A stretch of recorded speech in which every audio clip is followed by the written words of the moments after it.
Hi, my name is Dear Tiagi, and in this video, I'll be going over how GPS works and demystifying it for you all in this new series called the Engineering Series. So, this series is going to be a series where I post videos explaining engineering systems, like how, buildings don't collapse or earthquakes, or how your phone works in the touchscreen. And the reason I'm starting this series is because while I have been posting mainly physics and calculus videos before, a subject I'm really passionate about is engineering. And so, given that there's no SAT coming up, no AP exams in the summer, right? I wanted to create this series to just share with you my passion for engineering, and hopefully you guys learn something. So, sorry, GPS, how does it work? It uses satellites. So, here's a satellite, here's Earth, and these satellites, on average, orbit at an altitude of about, I believe, yeah, around like 11,000 kilometers. And so how these satellites work and send data to Earth to figure out our position is they use waves called radio waves, like so. And these radio waves, the more specific name that GPS satellites use, they use L-band microwaves, okay?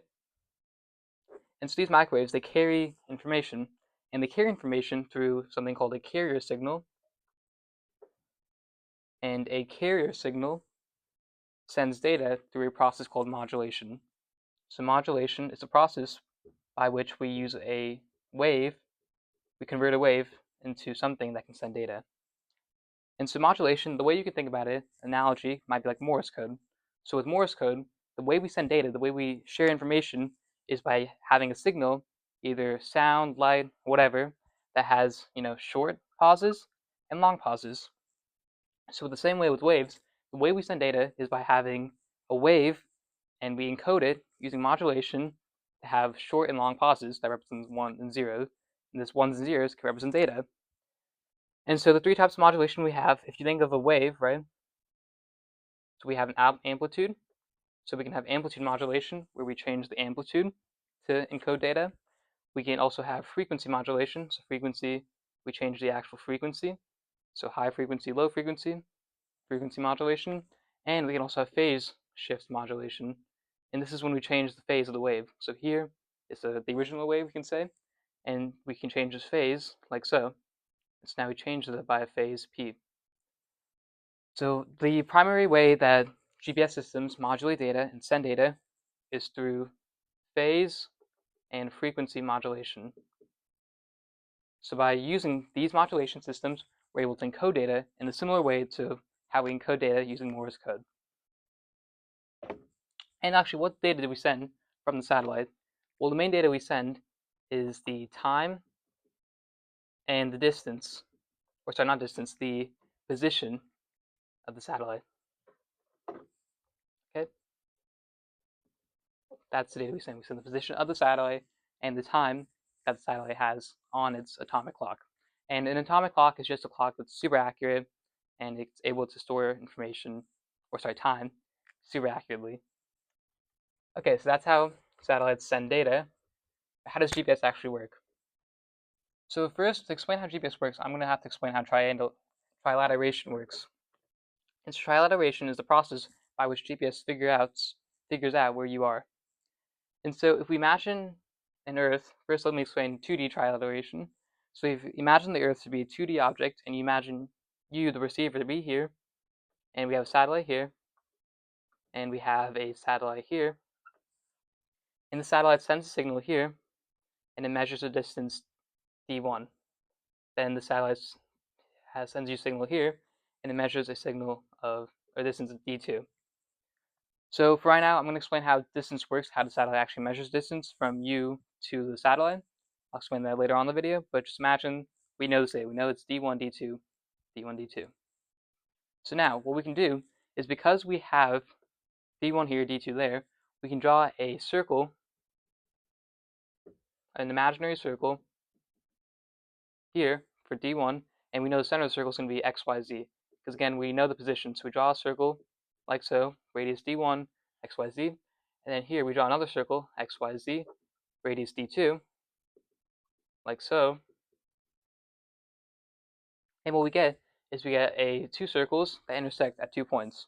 it intersects here, okay, somewhere up in space, and it intersects here at our receiver, right there where we're receiving the data. So now we have two circles, we have two unknowns. We have this, or so we have two answers. We have this as one of our positions, and we have this. So now to find where we actually are, what we have to do is we have to factor the Earth as an additional circle. Okay? So if the Earth is considered to be an additional circle, then we know that the only intersection where all three meet, where this circle, and the Earth meets, is right here. And therefore, using the process of trilateration, which is basically just making circles using distances, we're able to figure out that our position has to be here, x, y. Similarly, if we make it into a 3D world, the process of trilateration just requires one more satellite. So let's say the receiver is here, satellite 1, satellite 2, and satellite 3. And again, the position doesn't matter where the satellites are because we're just using circles to figure out where we are. So they have to be somewhere above it, right? Because we need to get the signal to the receiver. If the satellite was here, then we couldn't get the signal to the receiver. So the satellite has to be above the person. Sorry. And so now that we have three satellites, right? It's 3D world. And so in a 3D world, when we have a distance, right, and we construct a circle, it's not going to be a circle, it's going to be a sphere. And so we have one here, two here, and if we have two spheres, I don't know if you guys can imagine this. I can't really draw it that well, but if you have a sphere and a sphere, their intersection point is going to give you a circle as their answer. And so we don't want a circle, we want a single point as our answer. And so if we add a third satellite, right, and we draw sphere, sphere, sphere, we'll get 2 points again. We'll get a top point here and a bottom point here. And now if we again factor in Earth as a sphere, we get one solution because we know, okay, this one's extraneous.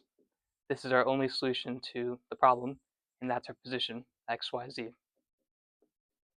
So again, the process of how satellites figure out where you are, they draw circles based on the distances. I can't really draw a circle there, but they draw circles based on the distances, and then they use the Earth as another circle, or sorry, sphere, and they find your x, y, z position.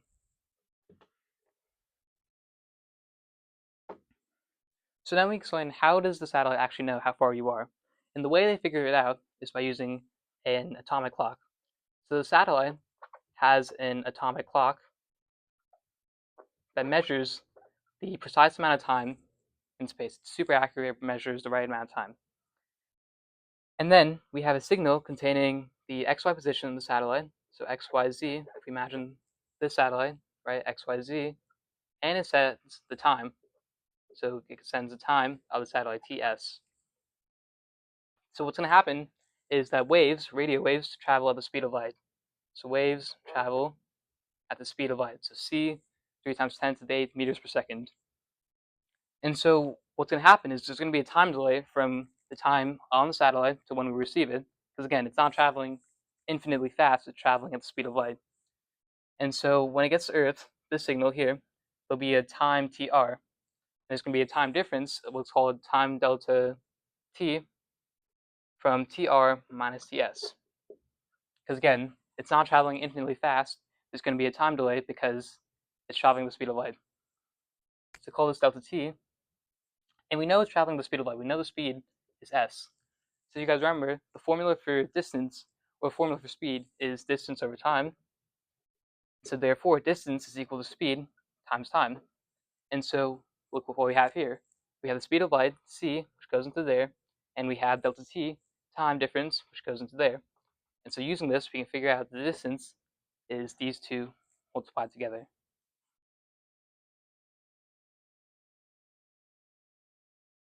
And so that's how it figures out distance, just using the simple formula distance equals speed times time. But there is one issue, and the issue is, right, so while the satellite has an atomic clock, which means it's super accurate, it can measure time correctly, all the time. Our phones don't have an atomic clock. They have a crystal clock, which is accurate, but it's not entirely accurate, which means our phones are going to have a delay, or sorry, they're going to be off on the exact time by, usually a couple of nanoseconds, to microseconds, so somewhere between there. And so while nanoseconds and microseconds might sound really small, in the end, they really accumulate to a lot. And so if you imagine a clock that wasn't corrected, a crystal clock that was off by a couple nanoseconds, you could have delays of up to, or sorry, you could have wrong distances of up to 10 to 100 kilometers, which is quite a bit. So to correct for this, to make sure that it's actually accurate, we have to make sure that our crystal clock has the right time. And so if we consider that our phone is off by a delta t offset, so delta t offset is equal to the absolute value of the time, the actual time, minus the time of our phone.